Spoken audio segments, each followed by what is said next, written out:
யாருமே என்ன புரிஞ்சுக்க மாட்றாங்க. தப்பு யார் மேல? என் மேலயா? இல்ல அவங்க மேலயா? யாருமே உங்க மனச புரிஞ்சுக்கலன்னு கவலைப்படாதீங்க. எல்லாருக்கும் எல்லாமே புரியும்னா, இந்த உலகத்துல தனிமைன்னு ஒண்ணு இருக்கவே இருக்காது. உங்களுடைய மௌனமும், கண்ணீரும் விலையில்லாத பொக்கிஷம். அத மதிக்க தெரியாதவங்களுக்கு நீங்க சாதாரணமா தான் தெரிவீங்க. முத்தெல்லாம் கடலுக்குள்ள தான் இருக்கு. கரையிலிருந்து பார்க்கிறவங்களுக்கு அது தெரியாது. ஆழத்துல இறங்குனவங்களுக்கு மட்டும்தான் முத்து கிடைக்கும். உங்க நல்ல மனச புரிஞ்சுக்காதவங்களுக்கு அந்த முத்து கிடைக்கவே கிடைக்காது. நீங்க நீங்களாவே இருங்க. காலம்தான் உங்களுடைய மதிப்பை உலகத்துக்கு சொல்லும். சார் என் கூட பழகுறவங்களே தப்பா பேசுறாங்க.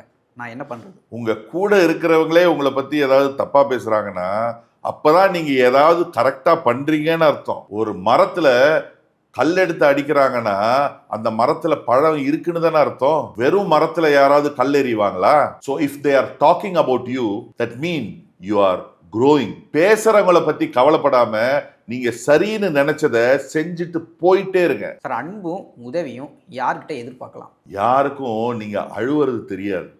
யாருக்கும் நீங்க சோகமா இருக்கிறது தெரியாது. யாருக்கும் நீங்க வழியில இருக்கிறது தெரியாது. அதனாலதான் சொல்றேன், எப்பவும் யாருக்காகவும் யார்கிட்டையும் எதையும் எதிர்பார்க்காதீங்க. உங்ககிட்ட இருக்கிற மன உறுதி மட்டும்தான் உங்களை காப்பாற்றும். மத்தவங்களுக்கு பிடிச்ச மாதிரி எப்படி வாழ்றது? அடுத்தவனுக்கு பிடிச்ச மாதிரி பேசணும்னா நீங்க பொய் தான் பேசணும். மத்தவங்க விருப்பத்துக்கு ஏத்த மாதிரி நீங்க வாழணும்னா கண்டிப்பா நடிச்சுதான் ஆகணும். ஒரு காலத்துல நேர்மையானவங்க நிறைய பேர் இருந்தாங்க. ஆனா இன்னைக்கு நேரத்துக்கு தகுந்த மாதிரி பேசுறவங்க தான் அதிகமா இருக்காங்க. நல்லது எது கெட்டது எதுன்னு பிரிச்சு பார்த்து வாழ தெரியலன்னா நஷ்டப்பட போறது நீங்க தான். கவனமா இருங்க.